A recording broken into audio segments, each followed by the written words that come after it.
আজকের অঙ্ক 10-এর 2 বলছে সাইন এ সাইন বি 2 হয় আর a এর ভ্যালু যেখান থেকে 0 থেকে 90 এর মধ্যে হবে এবং b এর ভ্যালু হচ্ছে 0 থেকে 90 এর মধ্যে, তাহলে cos এ cos b এর মান নির্ণয় করো। ঠিক আছে, তো কি বলে দিয়েছে, বলেছে sine A plus sine B equals to 2।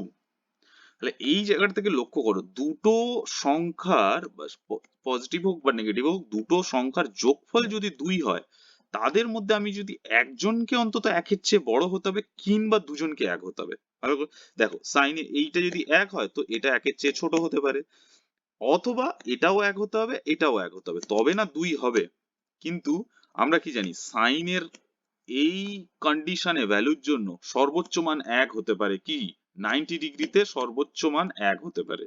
ঠিক আছে, তার চেয়ে তুমি 0 থেকে স্টার্ট করো, 0, 30 ডিগ্রিতে হাফ, একটু একটু করে বেড়ে 90 ডিগ্রি গিয়ে সাইনের মান 1 হয় কিন্তু।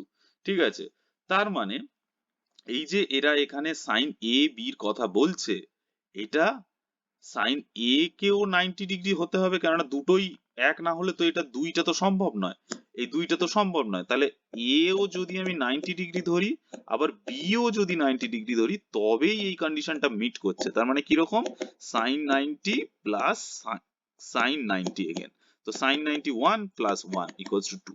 তার মানে আমি এখান থেকে এ ইকুয়ালস টু 90 ডিগ্রি পেলাম, বি ইকুয়াল টু 90। সেম জিনিসটা আমি যদি কস এর ক্ষেত্রে বসাই, তাহলে cos A plus cos B সমান সমান কি cos 90 প্লাস cos 90, কারণ cos 90 এর ভ্যালু তো 0 প্লাস 0 সমান সমান 0। তাহলে এটার মান হবে 0।